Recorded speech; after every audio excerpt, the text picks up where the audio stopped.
You are listening to the GAA Hour, brought to you by Sports Joe and Sure. 72-hour non-stop protection, tested to the limits. Sure, it won't let you down. Hello everyone, you're all very welcome to the All-Ireland Hurling Final preview show, brought to you by Sure 72-hour protection.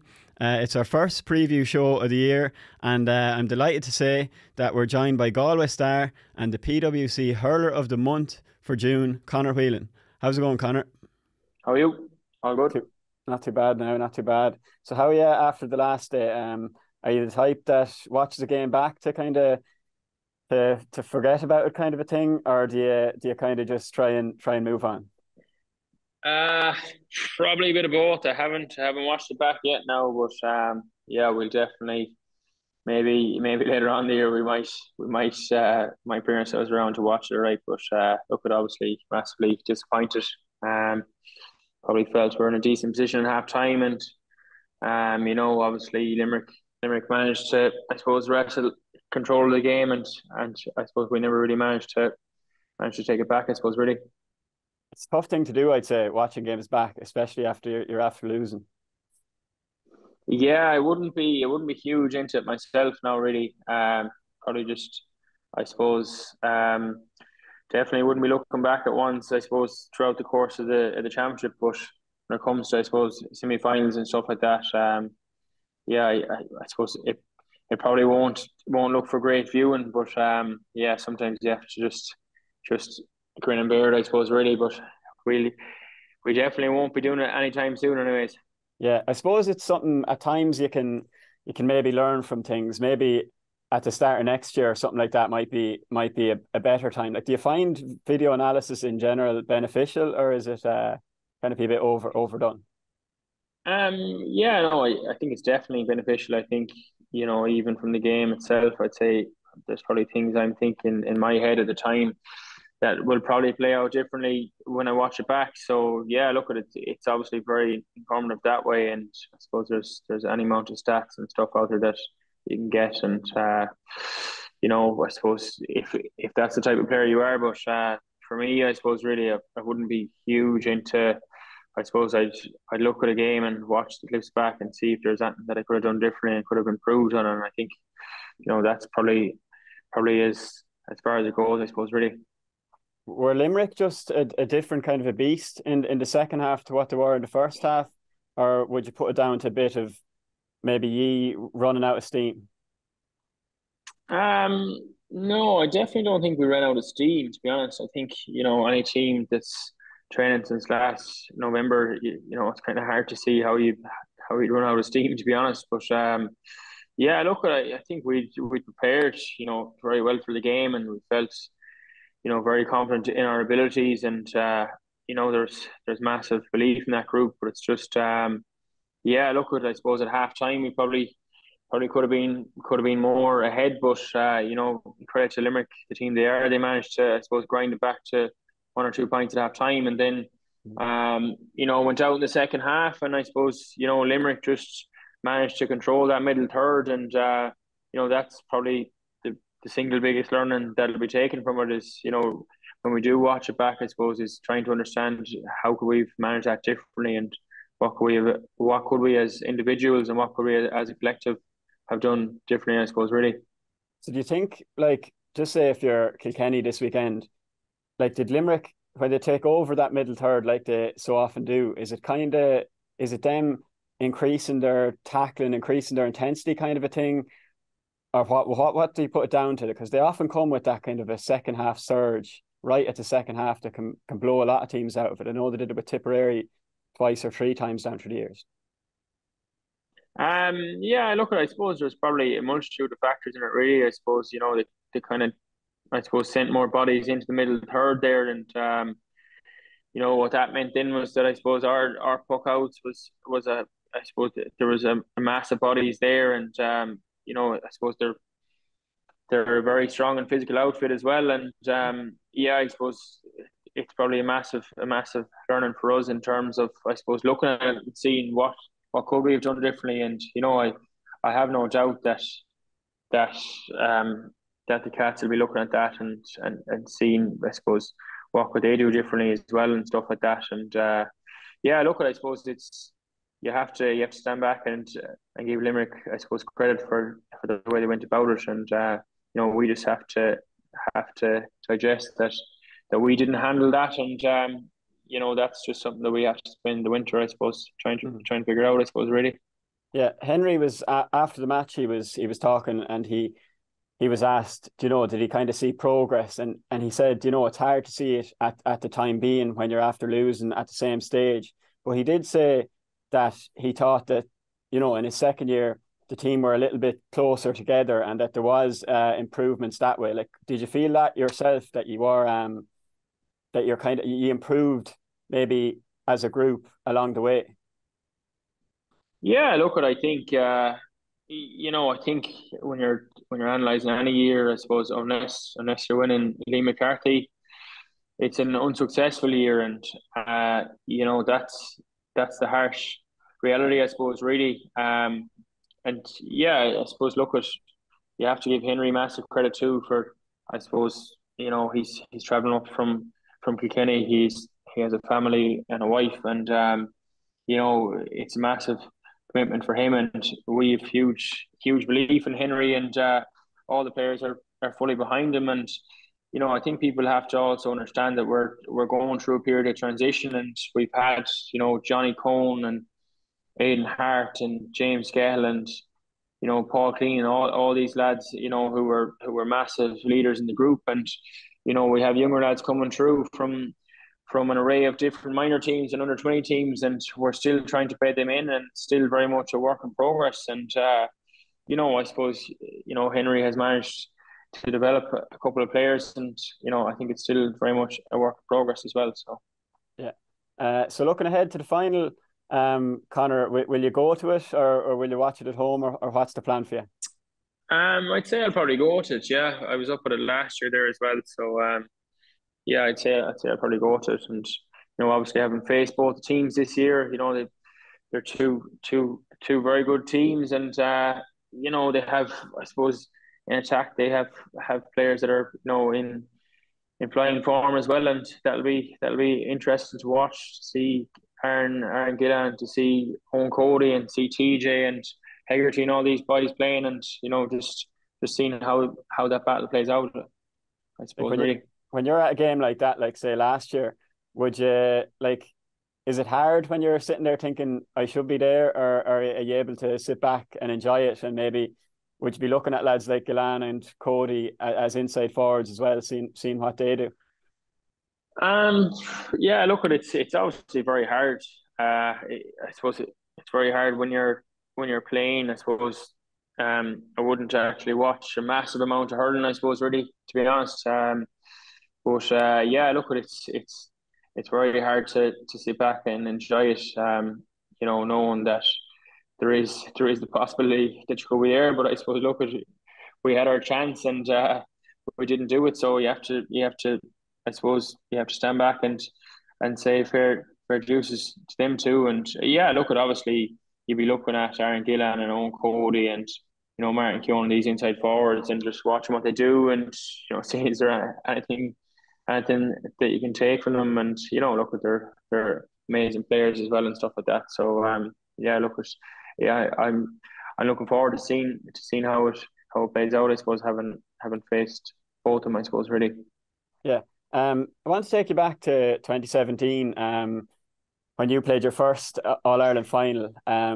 Like, it's obviously a huge day in someone's life and in their career, and you've probably been dreaming about it since you were a young lad. And I know you played in minor finals and so on, but does, like, on the week of All Ireland senior final week, when it's your first year playing, like, were you able to sit back and enjoy that week, or do you remember much about it? That was, are you talking about 2015? Or 2015? Yeah, sorry. Yeah, sure. I was in college in Limerick at the time, and yeah, Anthony asked me in, and I think November, December, and it just didn't really. It just would have been kind of too hard to handle it all. So I kind of left it off, and then he asked me again to come in then in, I think, March or April time, which is crazy, really, when you think about it now. I think they had a game or two played in the Leinster Championship or something, and I just came in. I think that was the time. It was when you go back to your club and play 2 or 3 games or something in Galway. So I went pretty well in the club scene, and Anthony picked up the phone and rang me, and I headed down training with Colin Cannon, and I didn't really have a notion really what I was at, but yeah, sure, kind of snowballed from there really, and we played a kind of a challenge game amongst ourselves in Thurles. I think the week before, we were playing Cork in the quarter final, and I ended up scoring a few goals, and then all of a sudden, before I knew it, I was playing against Cork. I was making my debut, and sure, I didn't really have a clue really. Like, I was just very much an 18-year-old. You know, I was in first year college. I was tipping along.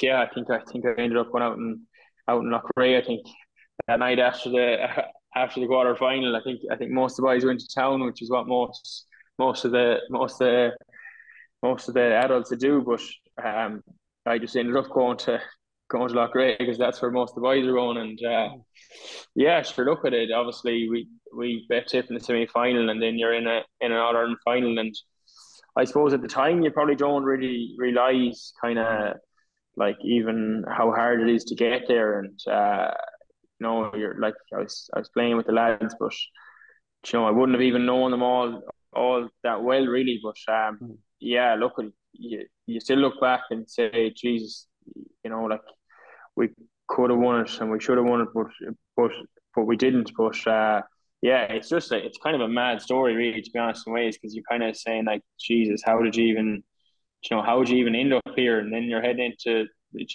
back into the college scene then, and all of a sudden, like, it's just a completely different ball game. And it's just something that when you look back, and it's just mad, like, really, that you just, like, if you had said to me in March or April that you're going to be playing in an Ireland final against Kilkenny, I'd have, like, what's the chances, I suppose, really. So you probably were in college around the time of the final then, like around it was probably been September back then, am I right in saying? Yeah, yeah. Like, Shane McGrath from Tipperary had a piece on RTE this week, and he talked about the whole week to build up to the final, and he said that some people, they want the week to go as quick as they can, and they just can't wait for the ball to be thrown in. But he said he kind of embraced the whole, people will be calling up to his house to wish him luck. And he said there was even some people in tears wishing him luck. There was more people on to him looking for tickets for the match. And he said he kind of just embraced that and enjoyed all that.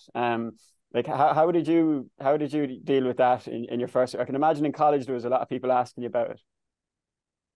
Yeah, I think at the time, I was transferring up to Galway, so I don't know, was I even in college really at that stage, to be honest. But I yeah, it was mad. Yeah, like, you had people ringing you for tickets there and stuff, and sure, I didn't know anything about it. Like, I didn't have a clue. Like, I was literally just playing, like. And yeah, it's just one of the mad things, like, where, like, I think obviously Galway being the final in 12 as well, and there was massive belief in Galway, and you just said, obviously, people getting very, very excited. And I think there was a couple of journalists ringing my parents and stuff like that as well, and like, that's something that, like, hadn't really planned for that really. But yeah, I don't think it really affected me too much, because I was actually, I so wasn't in that bubble that I was literally like, what are all these people getting so carried away with, I suppose, really. But I suppose as time goes on, yes, I suppose you kind of realize how hard it is to actually get to a final, and I suppose how hard it is to win them as well. So yeah. Does it come a stage, thinking back to 2015 again, where it actually hits you, like, whether when you're on the bus and you're driving in through Drumcondra there, or whether it's coming in and seeing some of the Galway fans in the streets going in under the tunnel, like, does it hit you at a certain stage, or even when you walk out in the pitch and you're just like, Jesus?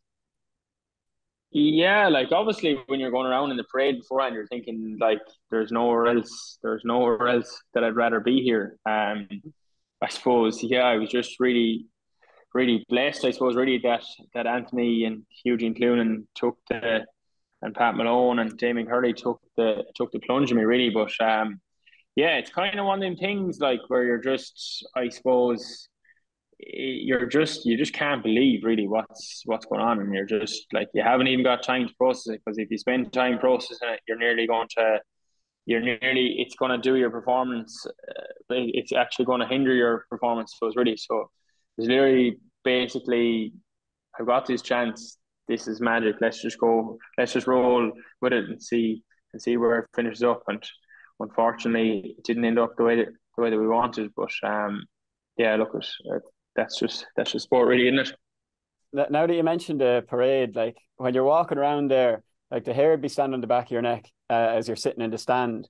I think it was in 2017 when a few your friends had the Wheelos Army flag up in the Hill 16. Like, would you notice? Would you ever see people in the stands when you're walking around in the parade? Like, would you be enjoying it that way? You wouldn't really, to be honest. You like on a final day like that, the noise is so loud that you wouldn't even be able to hear on your teammates. But it's not, it's not specified noise really. Like, it's just massive, like, Yeah. elation and noise, and it's just like everything is just like, everything you do is almost like, any action in the game comes with a high pitch of noise, because there's tension there and things are so nervous and stuff like that. But no, you're very much just glued into what you're doing and what you're trying to do, and trying to ensure that I suppose that your focus isn't get taken away from it. And I think I seen that flag in the stadium then afterwards, after we won in 17, and yeah, it was pretty mad stuff now, really. Is it hard to get used to that? Like when you're maybe used to whether it's hurling club or minor, say that there's not a huge noise in a stadium, and then like on whether it's your All Ireland semi final or final, the first day, that there's actually like just so much noise. Like it's probably just a different atmosphere to even hurling. Yeah, it's definitely completely different. It's like, I suppose they're the days that you dream of, I suppose, really. And I suppose at this stage, I've been lucky that I've played in big finals, big games. I suppose that's the thrill that you're always chasing. Even the semi final the last day, big crowd there, and those are the days that you want to perform and you want to play well in. And yeah, look, it's a huge honor as well. I think that's something that gets lost sometimes, is that you're absolutely blessed to be able to go and play for your county, and every single one of us gives it absolutely everything we have. And that's just, some days it goes for you, and some days it doesn't. And that's why you have to savor the days to do, I suppose, really. Yeah, you mentioned there, like when you came on first, when you were called in 2015, that kind of thing mightn't happen now. And Michael Casey was talking during the week, and he said that when he came back he was out with the cruise ship. When he came back, that he'd noticed that the whole thing had changed so much in terms of even just whether it's commitment or the type of training you're doing. He said Barry Nash, for example, he was a cornerback when he left, and he was a corner forward when he left, the cornerback when he came back. Like since 2015, have you noticed much changes in the preparation that way? Yeah, look at conditioning and tactically, and I think the game has changed massively, to be honest. There's a way bigger focus on, I suppose, crowd in the middle third now, and focus on your own puck outs and opposition puck outs and working ball short and stuff like that. Whereas when I started in 15, there wasn't really much working a ball short or stuff like that. And yeah, look at the game has changed massively, and I suppose, going back to your point, I think it's consistently changing, and who knows where the game is going next, I suppose, really. Yeah. I was reading Seamus Kennedy in 2019 did a diary for the All Ireland final week, and he said that one of his pre-match routines was that he'd go to the local river and of a Friday and just get in and kind of try and ease out the muscles, that kind of thing. David Reedy was interviewed this week, the Limerick hurler, and he said we're farming at home, so I do a bit of work. Some lads think I don't do anything. I'd like to disagree with him, but he said it's nice to have that switch to go out on the farm for an hour, leave the phone inside, and switch off. Do you try, like, when you're hurling and there is a lot of talk about it? Do you have a way to switch off like that, or how do you deal with it that way? Yeah, I suppose. Look, we have a family farm at home as well, but I don't know. Do I usually use it for that purpose really? But I know. I suppose. Look, Would you not be out working I'd on be the the type farm? of part time is Okay. all. I know. In fairness, like I wouldn't be hugely into the hurling. Like I wouldn't be massively into watching all the games and all that Okay. sort of stuff. So I just find I kind of just tip along and I play the games and just I suppose your social circle is probably really important in terms of anyone you meet is kind of going through the game and analysing it for you. So, I was doing a bit of subbing in a school here in Ballygard this year, and I was getting plenty of feedback and games there as well. So, Hmm. yeah, I suppose I kind of have friends there, I suppose, that are out of that circle. So it's been some time away that way, and the father's a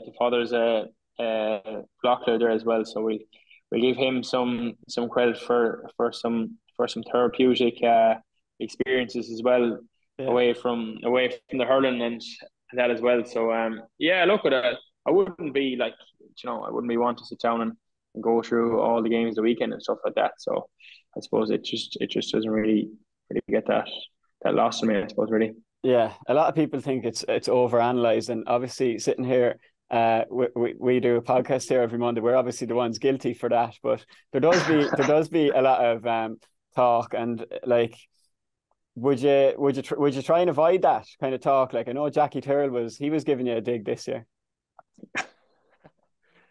Look at sure, like that's just I suppose that's just part and parcel of the game. I suppose really, you're going to get criticism, you're going to get praise. Like that's just as someone said to me one time, don't get too high when it's going well, and don't get too low when it's going bad. And yeah, like I wouldn't be on social media really that much, to be honest, and so I probably wouldn't be seeing all your work and stuff like that. But Pity. yeah, look, it's I suppose that's just part of the game, really, isn't it? And that's your job, I suppose, really. And you can't go criticizing someone for doing their job, I suppose, really.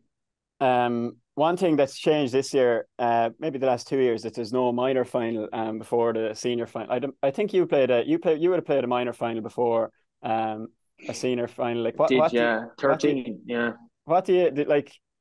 What do you think of that the minor final is gone? Now that you're, say, a spectator this year, like, would you prefer to be seeing a minor final before the game as well? I think you would, yeah. And I think, I think I've seen something there where somebody said it was like, I actually don't know where I seen that now, but someone said something about, it's unfair to ask them to perform in Croke Park before the senior final. And I think that's what every minor grows up of dreaming about is playing in Croke Park and playing before the senior final. And yeah, I suppose I played in one in 13. And yeah, like I played against Austin Gleeson and that Waterford team, and that's something that you look back on as being one of the highlights. And like I suppose they're starting their journey too, and I suppose you have to try and give them something to I suppose dream of, and giving them, I suppose, the piece before the senior final is probably the perfect opportunity, really. And I can remember watching Shane O'Donnell when he was minor playing against, I think, Dublin, and looking at him saying like, geez, he's a savage player, like. So yeah, like I can't see any reason why it's not on, to be Yeah, totally honest. yeah. You mentioned Galan earlier, and he kind of reminds me of you in some ways, in that, like, while this year, the way he's hurling this year, like in previous years, he would have sometimes got involved in little things. He might have pulled a little stroke here or there, and that's all right. But this year he's not reacting to anything, and that's something I've kind of noticed about you from when you were hurling from a very young age, that you just don't ever get involved in any kind of, whether it's pulling a stroke or whether it's kind of getting cross with a refereeing decision. You kind of seem to keep your head down and keep disciplined at all times. Would you, is that something you focus on? It's probably something growing up, I suppose. I think my father would have probably put an emphasis on just, I suppose, doing the job that you're supposed to do. And I suppose my job as a forward is either to make a score or else take a score. And I suppose anything else, I suppose, is probably taken away from that, really. And I suppose everyone has their own different styles of playing and stuff like that. But for me, it's always just been very much so ingrained in me that the best way to get at somebody, or the best way to, I suppose, upset somebody is to put the ball straight over the bar, I suppose, really. And that's just something that, I just don't think there's any point in giving refs hassle. I think it's a very, very tough job to do anyways. And, I suppose logically speaking, is there any point really? But yeah, I suppose, look, I just go and play the game. And I suppose I grew up playing the game and loved playing it, and thankfully I still love playing it. And that's what I'm there to do. And yeah, I suppose that's just always been the way, I suppose, really. Yeah, and if you have cornerbacks niggling away at you, is it hard to not just leave it? I suppose, look, that's just kind of part and parcel of the game. I think there's always going to be bits of niggles and stuff like that. And yeah, look, that's just the way it is. And I suppose they're trying to do their job, and I'm trying to do mine. And that's just very much, I suppose, that is hurling in a nutshell, really. You're trying to do your job, and he's trying to do his. And I suppose the way it goes, there's only one winner and one loser. So look at it, I suppose that's just my mentality, and you just, I suppose, keep going and keep focusing on the next ball. And that's just the way it goes, I suppose, really. Yeah. Last question before I let you go now. I've taken up enough of your time, Conor. But I want you to tell me who is going to win the All-Ireland final, who's going to be man of the match, and who is going to be hurler of the year. You have a triple threat there. Yeah, I think that's a tough one now, to be honest, putting it mildly. Who's going to win? It's going to be very, very tight. It's going to be very tight. He was at the final last year. Looked like Limerick were going to pull away a couple of times. Kilkenny always find a way to come back. But I think Limericks know how is going to ring true. I'm going to go with Limerick to win. I'm going to go with Gillan for man of the match, and I'm going to go with Gillan for hurler of the year, to be honest. They're my three punts, anyways. I wouldn't be much of a betting man now, but you look at, you can give me a shout next week, and we'll see. Definitely. Listen, thanks a million for that, Conor. Great stuff from Conor there. A huge week, All-Ireland Hurling final week, and we spoke a bit to Conor about it. All-Ireland Hurling final day, and he talked about, the butterflies coming into the stadium. His first time he experienced it in 2017. I suppose thinking about it came up a small bit yesterday, thinking about the day that is All-Ireland final day. And yesterday we saw that there's going to be no hotel stays. Maybe that's something to do with the price of hotels. That's probably for another show, not for the GAA Hour, I don't think. But Kilkenny are going back to Kilkenny, and Limerick are going back to Limerick. I know the Sunday game will be down there at their hotel, so we'll still have that. But there is a few things, like All-Ireland minor final was always on as the curtain raiser on All-Ireland final day, and it's the same with the football. That was gone. That took place in the athletic grounds in Armagh before, two weeks ago, before the All-Ireland final. So I don't know, does it take away from a small bit of the pageantry, I suppose, of the big day that is that? Or how do you, I suppose, on the minor final First of all, do you miss that as a part of the big day? Yeah, I certainly miss it as part of a big day, and I always remember being a kid going to Croke Park and All-Ireland final day and even All-Ireland semi-final and seeing the minors on first and rushing in to get to see the minors, and you'd always have the match programme, you'd see their names on it, and me and my cousin Mark, we'd always go to every game where we'd try to remember a name on the sheet and see if they played well, figure it out, and then we could say, oh, we spotted him way back when, and act like the experts in the situation. But it does take away from it. It definitely does. It takes away from their experience, first of all, in the sense that, like, Croke Park, the thing about minors at county level is that they're not all going to make it through. In fact, less than half of them are going to make it through. So this nearly is the pinnacle of their hurling or football careers. And to say that they did it in Croke Park and got that match day experience, and it's something that'll last a lifetime. So they're missing out on that. But having watched the All-Ireland minor final in football, Derry and Monaghan, it was in the athletic grounds, and there was an added element to it already because it was two Ulster teams, so there's rivalry there. And in the athletic grounds, obviously an Ulster ground, so they didn't have to travel very far. So you had a packed stadium. So the atmosphere was brilliant, in fairness, like, and watching it even on TV, and hearing the crowd roar for every like referee decision. There was a sending off in the game, and you could really sense the electric energy in it. But I still think if you were to ask them where they'd rather play, I'd almost bet my house that they'd rather play in Croke Park Day. Like, it's part of the event. It's part of the whole reason that you go. And coming obviously from Ulster, we get down as early as you can, because you've got to get a parking space or whatever, and then sure, you just spend the day in Croke Park nearly anyway. And so instead of spending it, with your dad at the bar or getting hot dogs at whatever price, you could be sitting watching a great game of hurling. Yeah, I think like the Ulster final or the All-Ireland minor final, it nearly felt like an Ulster final. Like, would you have that same atmosphere at an Ulster final, say Monaghan against Derry? No, probably not. I mean, because there was just so much on the line. Like, it still would have been massive.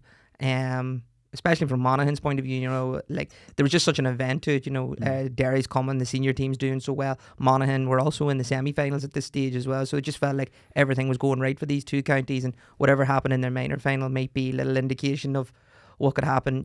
Is it going to be our week or isn't it, sort of thing.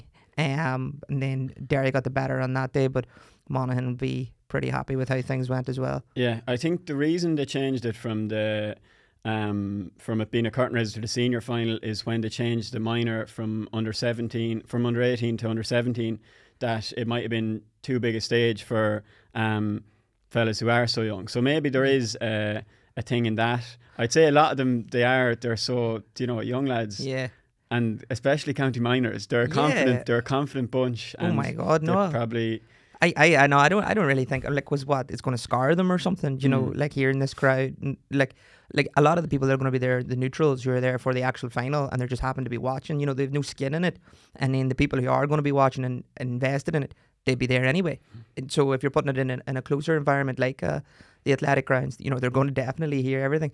I don't really buy that because, like, the schools finals and everything, like the Hogan Cup, it's in Croke Park, and what age are they then? They must be about the same, 17, 16, a couple of 18-year-olds maybe. Like, I think, I definitely miss the minors being in Croke Park. Yeah, they probably would be all well able for that. Yeah. And I know it was always a very good part of the day that there was maybe more of a focus on it, and it's probably for another discussion that it changed from under 17 to 18, and same from under 21 to 20. It probably has kind of diluted the age grades a small bit that way. Definitely for another episode. But like, the All-Ireland minor hurling final this year was in Semple Stadium. Clare beat Galway, and it was a brilliant occasion. It was a double header with the under 20s, and I know there was a huge occasion last year when Tipperary beat Offaly in the minor final in Nolan Park. So it still is big, but it takes away from the whole experience of the day, All-Ireland final day, a small bit. And I suppose one of the added things in that too is that on All-Ireland final day, the Jubilee teams from the years gone by they're honoured, and they have their moment where the team, they all line up beside each other and they're introduced to the crowd, and there might be a few clips shown on the big screen of these players they're playing, these legends, like. And remember last year there was a lot of controversy, especially around the Clare team. The Clare team were honoured before Kilkenny and Limerick in the All-Ireland final, and you know, they were waving to like an empty stadium, and Donald Cusack Yeah. was saying it was a disgrace. And it was really, because like if people were in for the minor game, this is just a knock-on effect. They would have been there, Yeah. and they would have been there to appreciate these people. So it's the same. It's the Offaly team from 1998 who are being heralded this time, and they mightn't have a huge crowd to wave at. So it takes away from it a small bit, just the occasion. No, it turns that into like a tick boxing thing then. Oh, you've we've celebrated them now and it's done, dusted, get on with it sort of thing. Whilst before, because the crowd was there, you know, and you get a bit of a cheer, and even the ones who went to the game and didn't know what Jubilee it was going to be, but once they find out, they're like, oh yeah, do you remember him? And then it sparks that little them conversations, and a little bit of history gets brought up again, and that's what it's all about. You're meant to be celebrating the past a little, so it definitely dilutes that.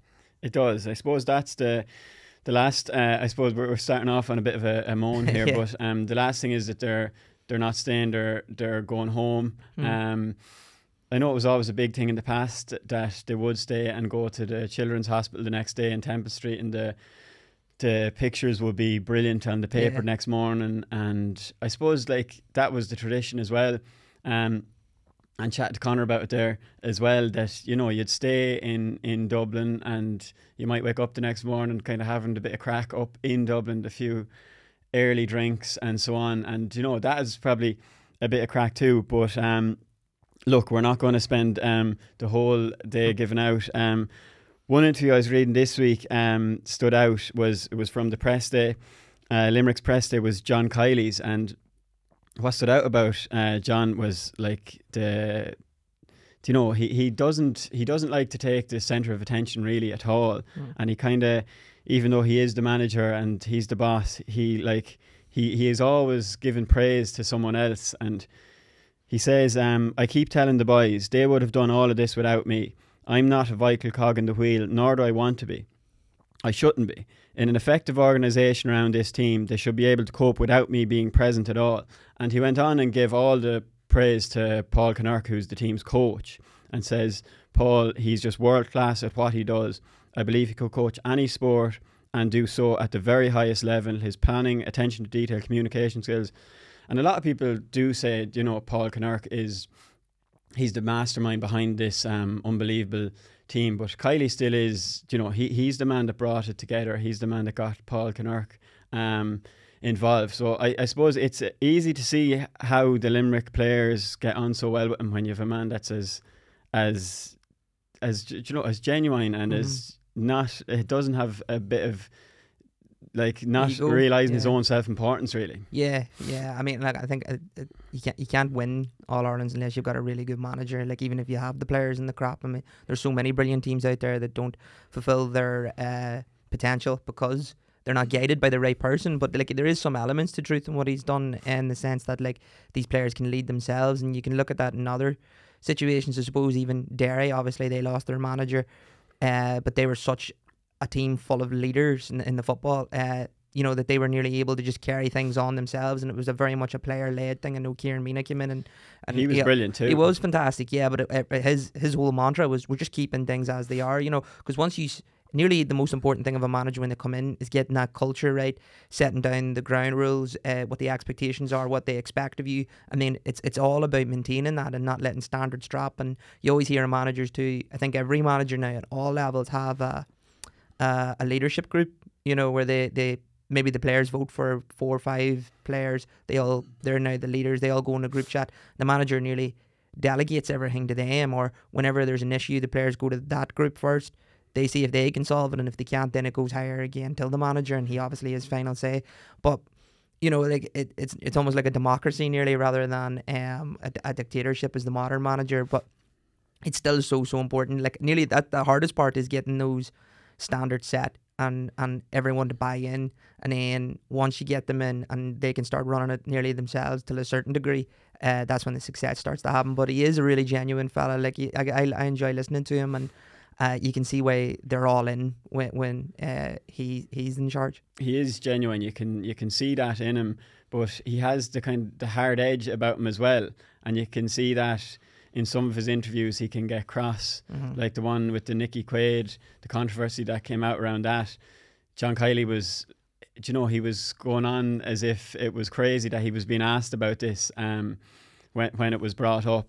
So he has that hard edge about him as well.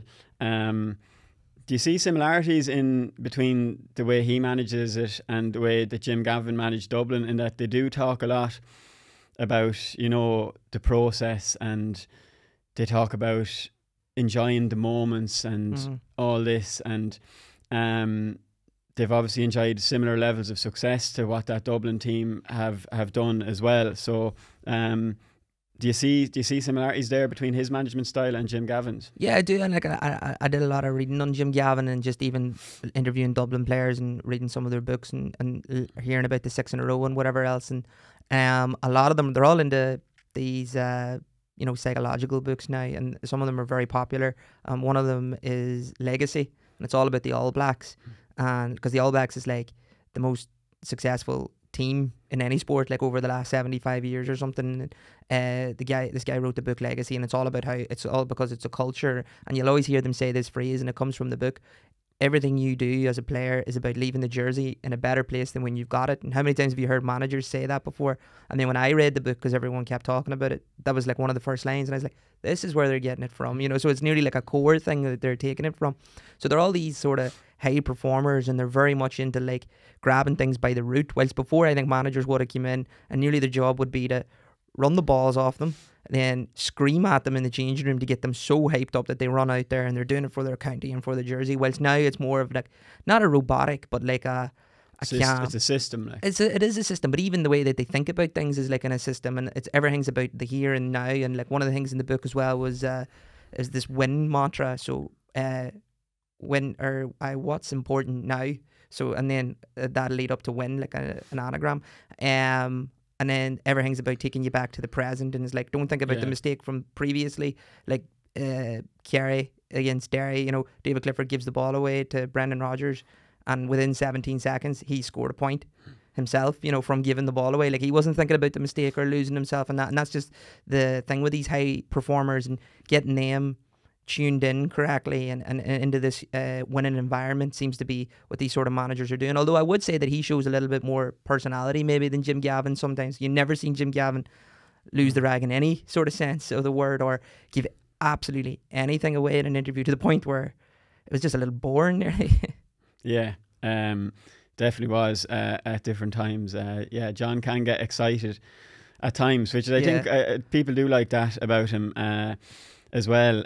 Just before we get into analysing the game, one thing that caught my eye and might interest you, Lee, came from David Reedy, who was up for the Limerick Media Day this week, and he talked about, this is a fella who was dropped off the panel, didn't make it initially under John Kiley, so went hurling with Kildare under Joe Quaid, who is a Limerick man and uncle of the Limerick goalie Nicky Quaid. And, you know, he convinced him to hurl with Kildare, and Reedy burned it up for Kildare that year and was called back into the Limerick panel. And he said that one of the first things when he came back into the panel that was happening at that time was they had a boxing fundraiser event taking place between all the players, and it was only when he was talking about it during the week that I realised how serious they took this, that they were doing a lot of training, you know, focusing on boxing, and they had the bouts all lined up. Yeah. And it was David Reedy against Aaron Gillan, and Reedy described it this week. He said, I came out with a win, though I put him down once. There was only one knockdown in the whole event. Aaron Gillan was down. He said it was a slip, but it wasn't.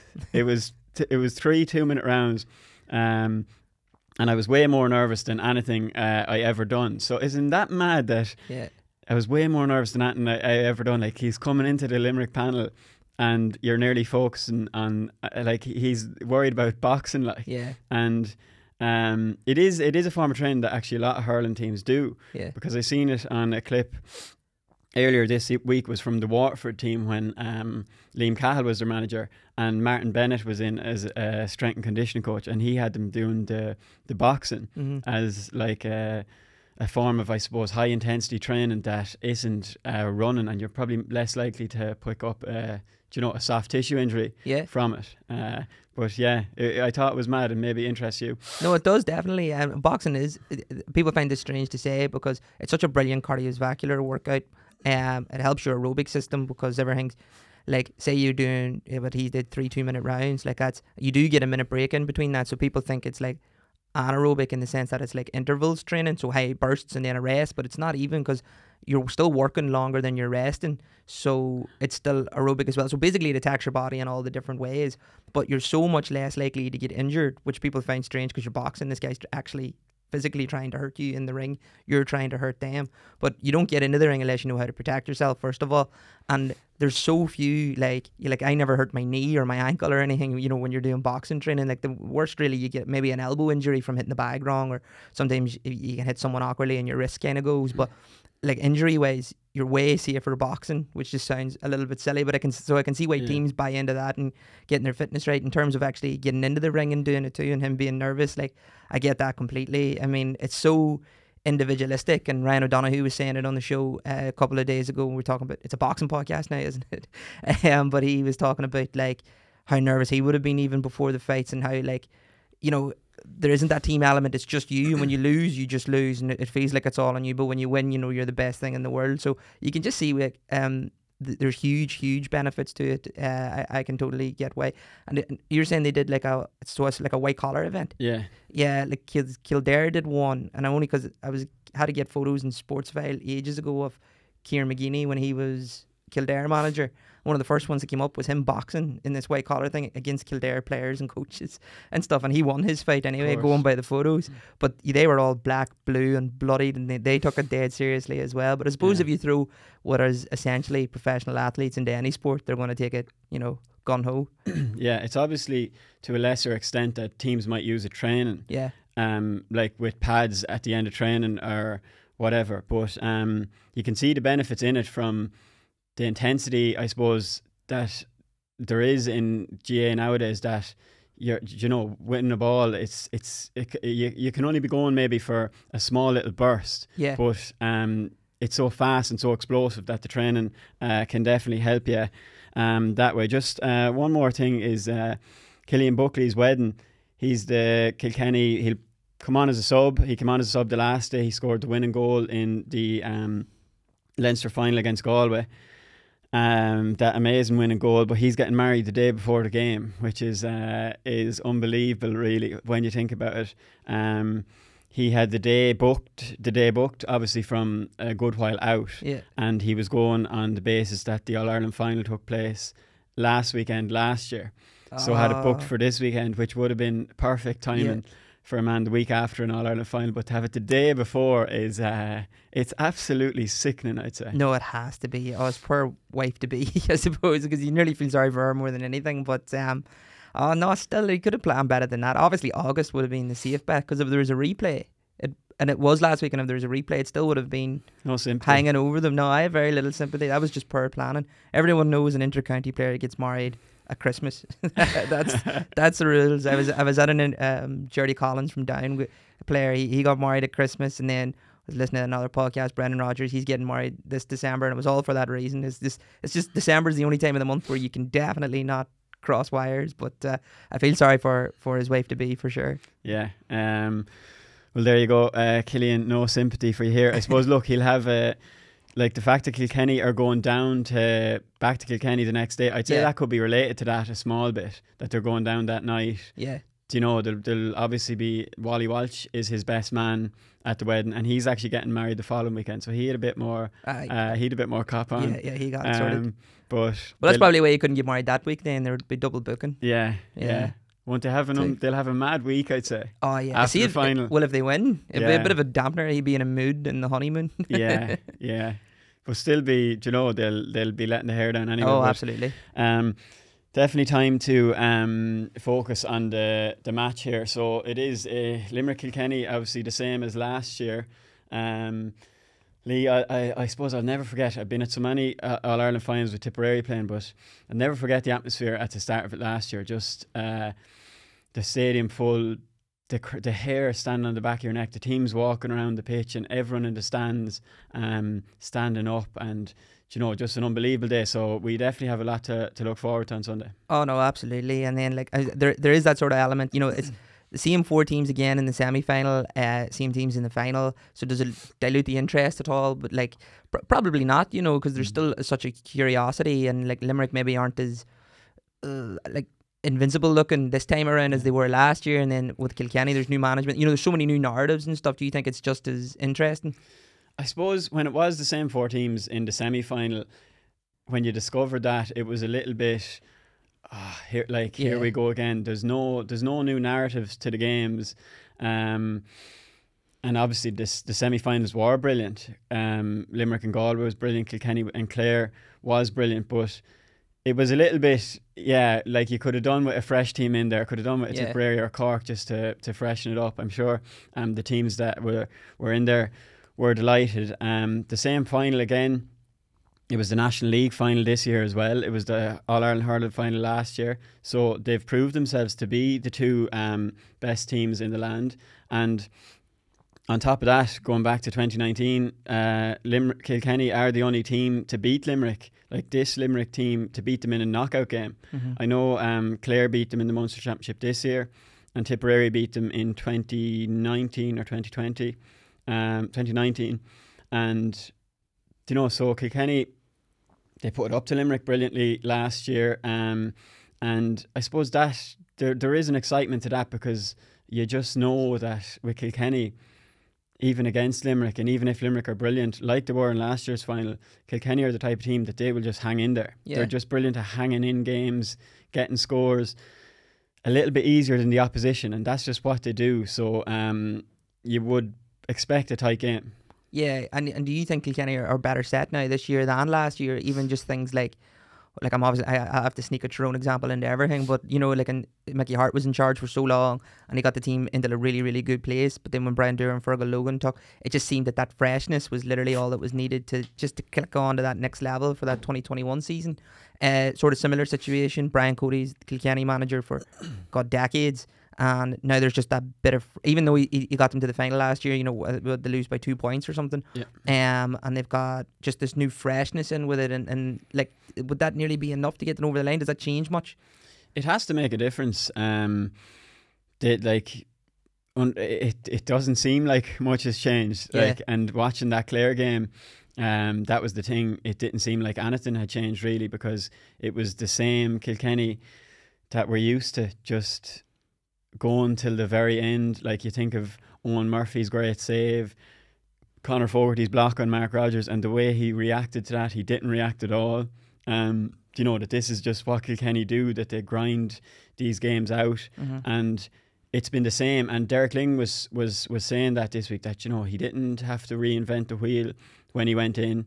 It wasn't broke, so you don't have to go and change things completely. So but I do think Derek Ling has obviously done a brilliant job. He served his apprenticeship under Cody, worked as a selector for 4 or 5 years, went with the under-20s for 3 years and won the All-Ireland last year. So that that was a good boost for him, and maybe that was the reason he got the job. Mm-hmm. But he does strike you as a similar sort of character to Cody. He's there's no sideshows. He doesn't make anything about himself. It's all based on, and you hear his post-match interviews, it's like Cody, it's on the work rate. That's what Kilkenny do, and not much has changed. But just that little bit of freshness probably has kicked him on a small bit too. Yeah, and you say one of those post-match interviews here is I think a lot of people would say, you've done well to get to a final or whatever. But I think for this group, for ourselves, we're really looking to put in a performance that wins us the game. That's the reality of it, and that's what we're aiming for. I think the game is something that we have to attack rather than fear going into it. So he isn't settling with you got to the final, all the pressure's on him, replacing Brian Cody. But, if he's technically done just as good a job as Brian did last season, minimum. But he's not settling for that. No, he was speaking about it in the media at the Kilkenny Media Day last week down in Langton's Hotel, and he just said that this is the expectation. If you don't win the All-Ireland in Kilkenny, this is a bad year. and it's a little bit harsh because they've won a Leinster title, they got to a league final. That's a very good start for any manager, but it just shows the standards that are in Kilkenny and the expectations, and that's what it is about them, I suppose, that keeps them coming back, because unless they win the biggest prize of all, they're not happy. And you have to respect it, the high standards that they have for themselves, the high standards that they always reach, and he's definitely kept that up. No, absolutely. And then just on Kilkenny, you know, there's some changes to the team. David Blanchfield in for Kerry, Sean Donnelly in for Cian Kenny, Tom Phelan in for Conor Brown, and Conor Fogarty for Walsh. Walsh, yeah. Does that all make sense to you, like, or do you think? Yeah, well, Conor Brown he's emigrated. He's gone travelling. Mikey Carey was sick, and he was gone travelling but was sick then and missed the Clare game because of it, and isn't back in time for the final. So David Blanchfield, I suppose, he's starting his first All-Ireland final, and well, you'd imagine he'd start. He's had a slight bit of a knock in the last few weeks, but when he came on last year, he caught 2 balls, and one in particular caught it over Garrod Hegarty and drove it straight over the bar. So you would imagine that he'll be a matchup now for Garrod Hegarty, who hasn't been on the same form that he was on last year. Just hasn't looked as sharp, and we know what he did in the final last year. He scored 1-5, scored an unbelievable goal in the first few minutes. So Blanchfield's a big man. He's very good in the air, and you'd imagine he'll be tasked with, you know, stopping Garrod Hegarty. So that looks positive for Kilkenny from the outset. So that'll obviously be good. And I suppose Conor Fogarty, like, he showed in the semi-final, that block he made from Mark Rogers, unbelievable. And he's 33, but he's still so fit and so strong. And you know, a bit like he's a workhorse in the middle of the field, so he'll get a lot done. Paddy Deegan was on Hegarty last year. It might switch the role up for him with because Hegarty did so well and Deegan was a bit loose on him, so Blanchfield would be on him. You could have Deegan going out to midfield, Conor Fogarty going back to wing back. So I suppose they're the things. Tom Phelan, as you mentioned, he has impressed at different stages. It's a new ball game, obviously, against Limerick, and it will be a bit of a step up, but he has impressed, deserves his place. And yeah, Pádraig Walsh will be coming in off the bench this year. He started centre forward last year. He scored a late point against Clare, and he's a great lad to be bringing off the bench for Kilkenny. So yeah, maybe they are in a slightly better place, I suppose, than what they were like. And I suppose you have to consider too that Limerick are missing Sean Finn, probably the best cornerback in the game. Done so well last year in the All-Ireland final, so they won't have him. Like, he would be, there's no doubt about it, he would be on Owen Cody, who's probably vying with Aaron Gallan for Hurler of the Year, 1-6 in the semi-final against Clare. So Sean Finn would be the man for him. Now it's probably going to be Mike Casey. So will Mike Casey be able for Owen Cody? Like, that's definitely a matchup that Kilkenny will be targeting, that Owen Cody. I'm not saying Mike Casey won't be able for him, but Owen Cody is on such form that maybe who's going to be able for him. Yeah. So the loss of Finn will definitely come into it, and whether Hannon gets back, that's another thing. And then on Gallan, who do you think? Hugh Lawler? Hugh Lawler will be on Gallan. Yeah, they had a great battle last year. Lawler won the first few balls, won a free off Gallan, and then classic Gallan, I think there was around 10 minutes gone, and he claws a ball out of the sky. Just a booming delivery from Sean Finn, catches it and leaves Lawler there. He's gone on the turn before Lawler knows where the ball is, and only he'd lost his hurl, he would have been in for a goal. He kicked it over the bar then, but yeah, that'll be some battle. Probably the best full forward and the best full back in the game. Really looking forward to that. Gallan is so cute, and we've seen it against Daithí Burke, catching the ball over his head, kind of going on the turn, coming in behind, you know, just having defenders in front of him and leaving them like sitting ducks in front of him, and he comes in and swipes it over their head, and it's a goal straight away. So Hugh Lawler attacks the ball. He likes to you know, really power into it. So you wonder, will Gillane is just so clever. Yeah, the cleverest player I think I've ever seen, the way he wins these high balls. So will he have a bit of cuteness on Lawler? That remains to be seen, and it'll be I can't wait for that battle, to be honest, most of all. Yeah, well, I'm getting really excited just thinking about it, so I'm happy to hear your prediction. Who's going to win? Who's going to win the game? Who is going to win the game? You'd have to go with Limerick, and I'm going to say Limerick by 2 points.